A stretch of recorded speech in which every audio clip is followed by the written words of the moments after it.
Hey everyone, we are back and we now have the pleasure of sitting down with George Church. Hello. Yeah. Thank you for coming on. My pleasure. Yeah. Appreciate it. Yeah. So George is a professor of genetics at Harvard University. Last 32 years. That's a long time. Co-author of 1,300 different papers. No, the 1,300 co-authors, 479 papers. Yeah. 479 papers, Yeah. 1,300 co-authors. Yeah. Wow. So, okay, now this is really tough to even find a place to start because obviously the code of life and what we're going to be doing with it, what we have done with it. Yeah. What have been some of your favorites in the past 32 years? And yeah, tell us a little bit about that. Some of my favorite papers. Some of your favorite studies. Eureka moments. Yeah. Well, I think we can go forward or backward. Let's go forward in time. You know, I think when I was my first few papers were in X-ray crystallography and modeling of three-dimensional structures of proteins and nucleic acids. We did the first folded nucleic acid. That was during that, where we had this three-dimensional structure, I typed in all of the sequences in the world known at the time and folded them up. And I said, wow, this is pretty easy. Why don't we just sequence everybody on the planet? Because sequence data was easier than crystallography. It's like a microscope, except when you get down to atomic scale, microscopes don't really work so well anymore. So you have to use crystals, diffraction. It's very technical. It involves physics and math to do the Fourier transforms. But anyway, that was how I started.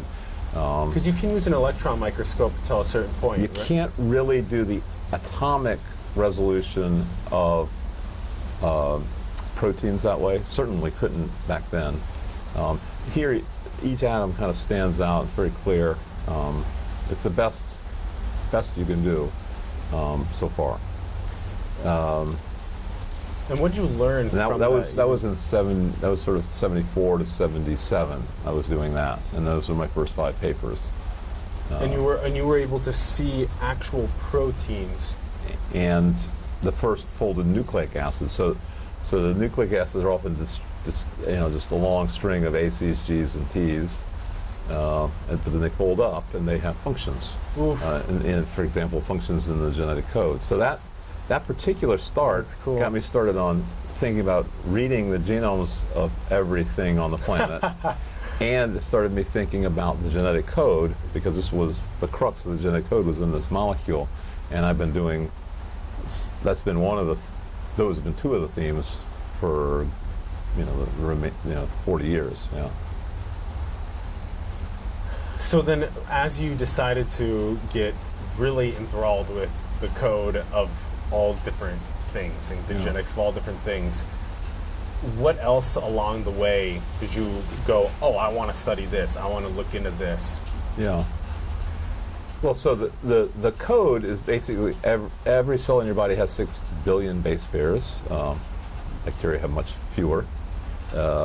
And each of those DNA base pairs, A, C's, G's, and T's, gets converted to RNA and protein, and each of those folds up. Yeah. And the protein has 20 amino acids and triplets. And so along the way, we said, oh, we have to. So in crystallography was one of the first fields that was automated, and I said, oh, let's automate everything else. So that wasn't my main thing, but that was something that was relatively easy to do from my experience up to that point. We did DNA, and then proteins, and then RNA, and then systems biology, where you figure out what it all does in principle, and then synthetic biology, where you test your notions of what it all does.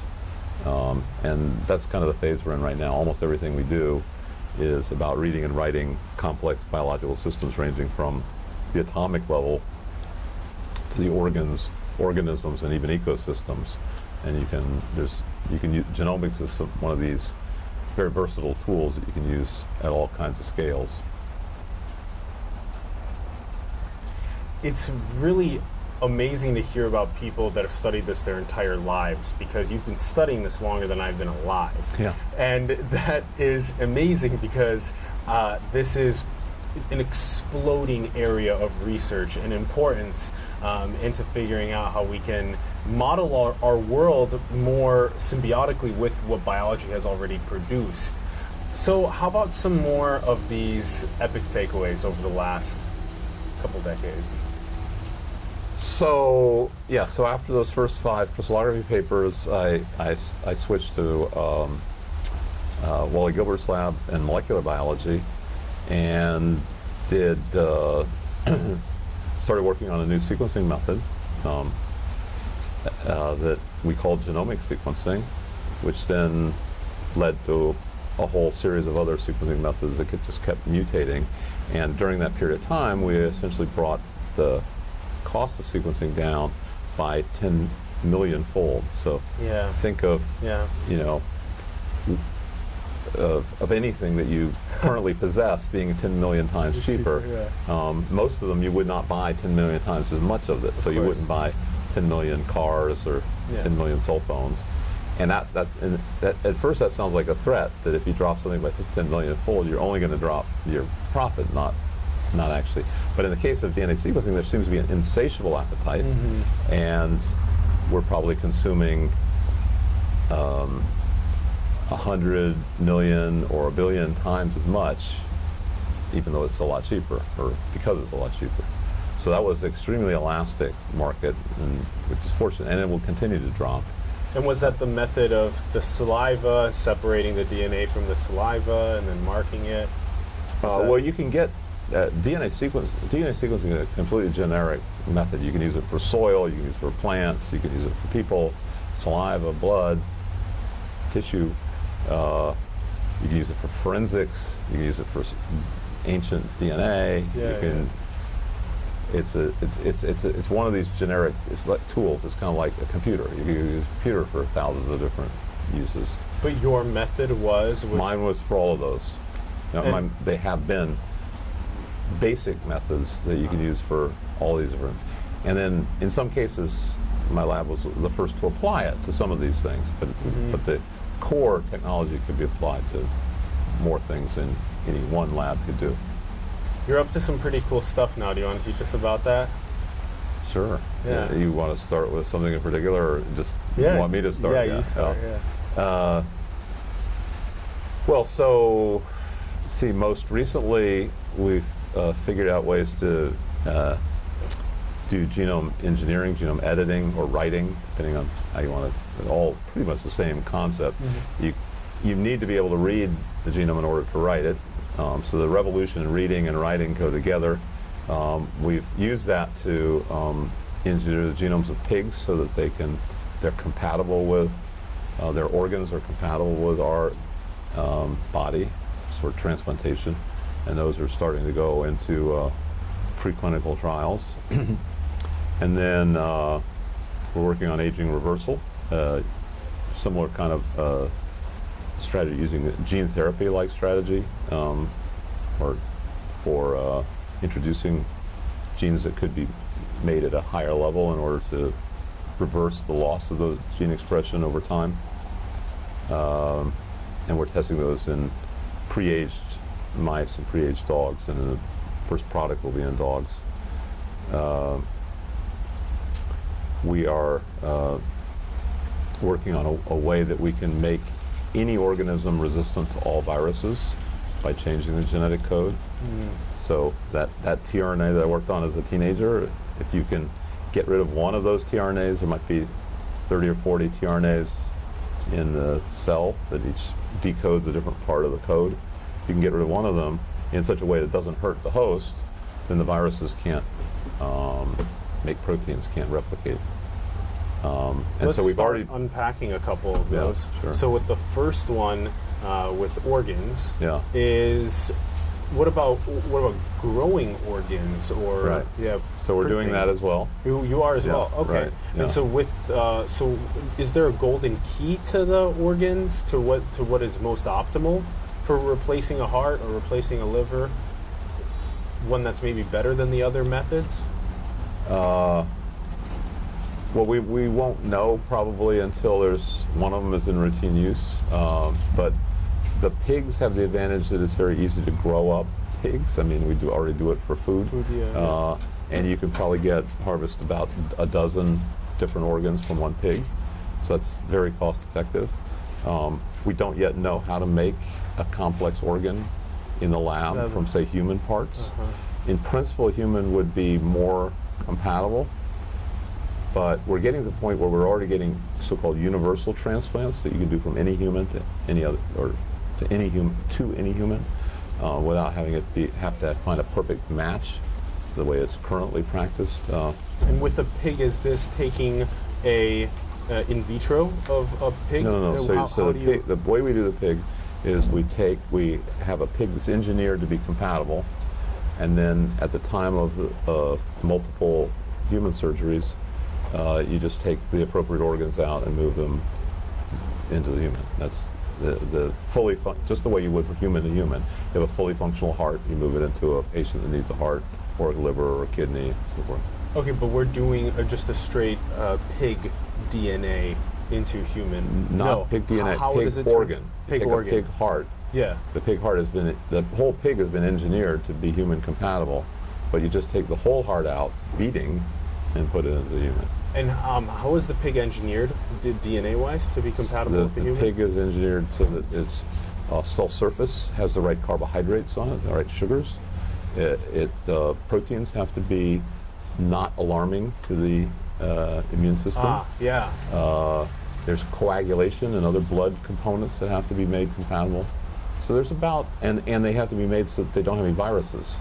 So that required the most. We had to make about several dozen changes, and the most of them had to do with getting rid of the viruses. And we've already done that. We've published that. And the pigs are healthy, reproducing. Excellent work. And then gene therapy as well. This is growing, especially personalized gene therapy. Yeah. So gene therapy is kind of a dual alongside with genetic counseling. So a lot of genetic diseases can be avoided by picking your mate carefully. So about 5% of marriages result in very serious diseases in the children. Wow. And so that can be avoided just by dating the 95% that you're compatible with. Yeah. Some of the things you can do with gene therapy involve very common diseases like infectious diseases and sickle cell anemia and hemoglobinopathies like thalassemia and sickle cell. And so that's those are two applications of ability to engineer genomes. This is becoming a growing conversation across the world.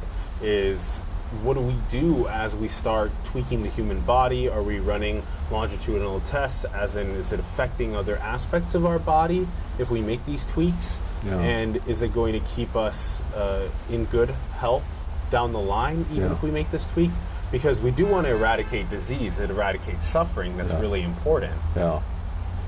And then what do we do about these augmentations? We don't yet know how we classify intelligence and strength of your metabolism and things like that. Yeah. Yeah. What do you think about this?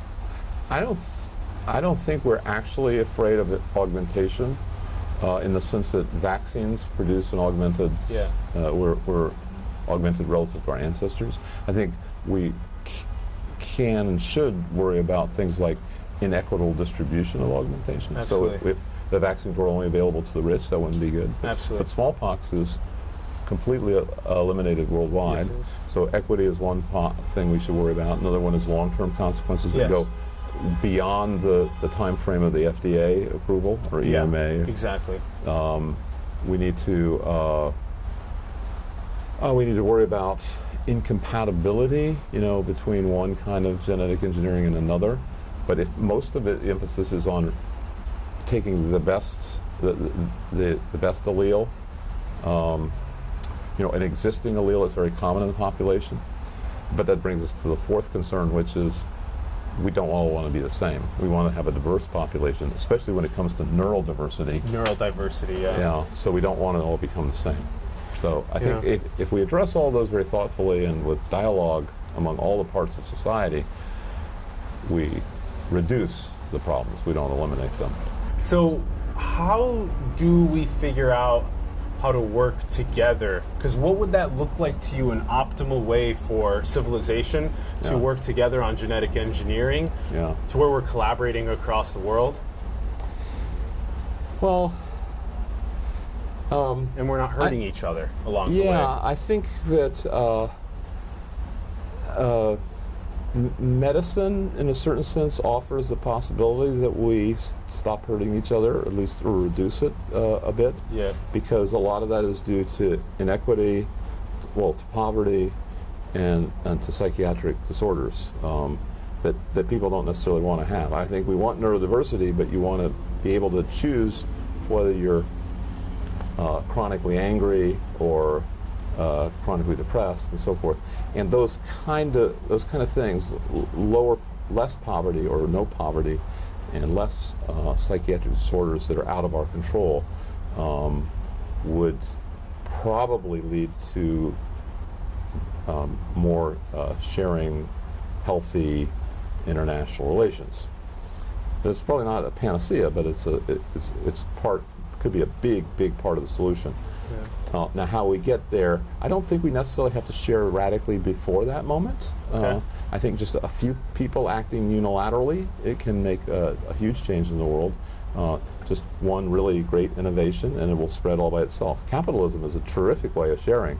Creativity makes and then gets globalized. Yeah. So what you need to be careful about is you don't globalize something that's really biowarfare, something like that. that's negative in some sense. Like diabetes was not a good thing to globalize. No. That was a bad idea. Bad idea. Yeah. I mean, it wasn't really an idea. It was but it was an idea that led to unintended consequences. So we need to really be very watchful of that, because just like individuals can make a huge difference in the world, as happened with the Green Revolution in agriculture. Yes. Where we now can support probably twice as many people as was previously theoretically possible. But we can also go the other way with things like diabetes. Other sharing, I mean, there will be silos occasionally. I mean, I've created some projects that help show that those silos are not necessary. But just the fact that you show that, I mean, some people say, oh, they're necessary, but then anyway. Things like the Personal Genome Project is a way it shows that it is possible to share internationally without any strings attached.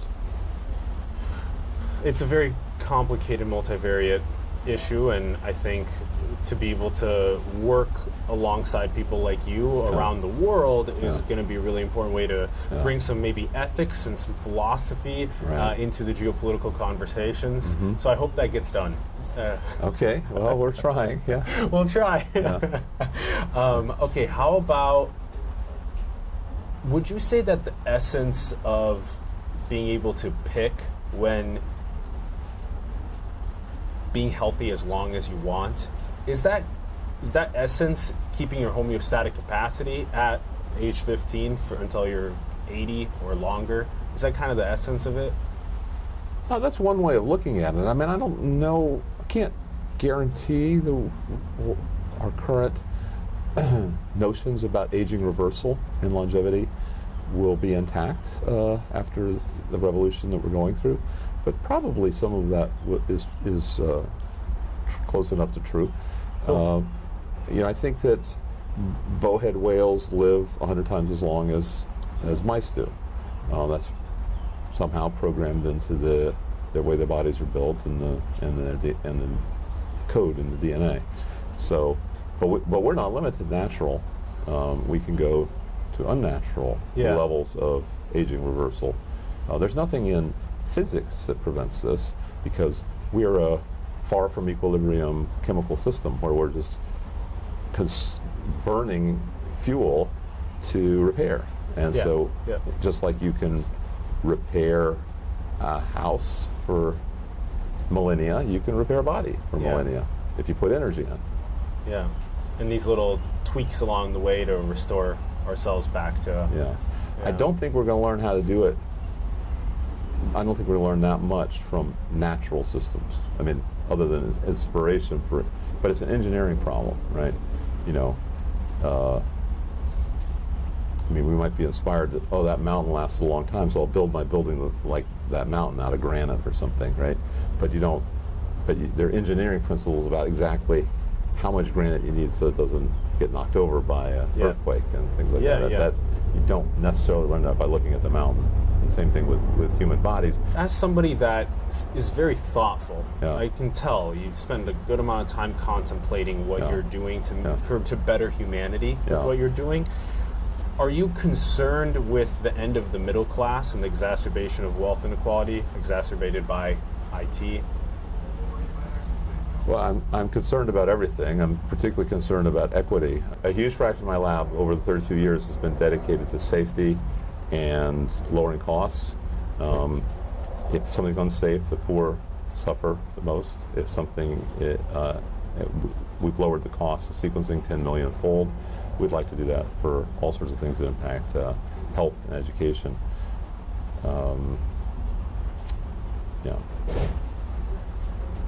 Yeah, I can tell that you care a lot about that, and I just wanted to be able to pick your brain a little bit more. Maybe next time you come to San Francisco, we will. Sure. Next time we come out here, we'll get in touch, and we'll sit down maybe a little longer to talk about this. I'll message you the links afterward. George, thank you so much for coming on, and well, take care. we really appreciate it.